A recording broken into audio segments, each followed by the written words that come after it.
машина базар бар, Жапалак унаа базары. Ошол жердин алды талкаланып кеткен.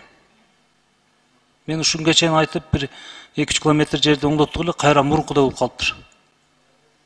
Мындай болбойт. Ошо биздин 2-Борбор шаар деп айтабыз. Ош шаарына караштуу жолдордун 50%-дан жогоркусу шагал жол деп эсептелинет да ушул күндө.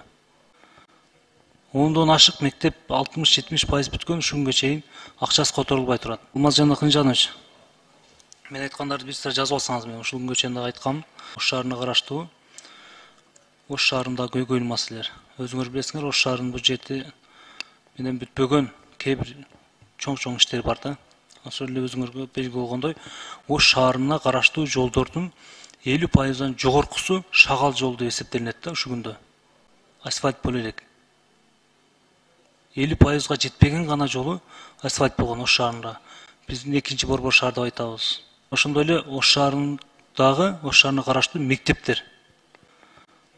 10дон ашык мектеп 60-70% бүткөн, ушунга чейин акчасы которулбай турат. Ош шаарында бала бакча 60%-га жакын бала бакча жешпейт.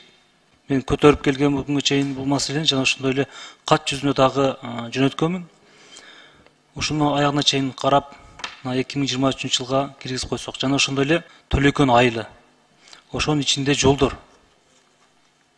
Карас районуна карабаган жолдор бар экен, тротуар менен эч кандай жолдо адамдар жүрүшөт да. Ал жерге тротуар куруш керек Төлөкөн айылына.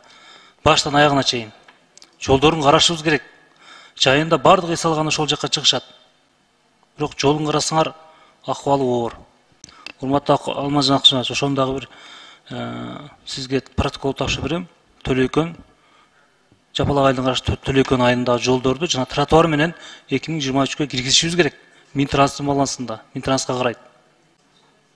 Жана ошондой эле, ушунга чейин айтып келгенмин, Ош шаарынын ичине, шаардан киргенде Нокат менен Арван районун бириктирген жол бар. Машина базардан өтөт. Ошол 9 км 200 метр жолду сөзсүз киргизишибиз керек быйыл. Мен кат түрүндө да кайрылдым, комитетке да кайрылдым, Минтранска да кайрылдым, быйыл киргизели. Машина базар бар, Жапалак унаа базары. Ошол жердин алды талкаланып кеткен. Мен ушунга чейин айтып, бир 2-3 километр жерди оңдоттук эле, кайра мурункудай болуп калыптыр. Мындай болбойт. Ошондуктан ошол машина базардын алдында оңдош керек. Жана ошондой эле шаардын ичинде пробкалар толуп тура. Урматтуу президенттин өкүлү, сиз ушундай жазып алсаңыз. Шаардын ичи пробка болуп кетти. Жергиликтүү бийликке, ГАИге ушул тапшырмаларды берсеңиздер, мындай болбойт. Базарга түшүп чыгыш үчүн, ишке барыш үчүн өтө кыйын болуп. Рахмат.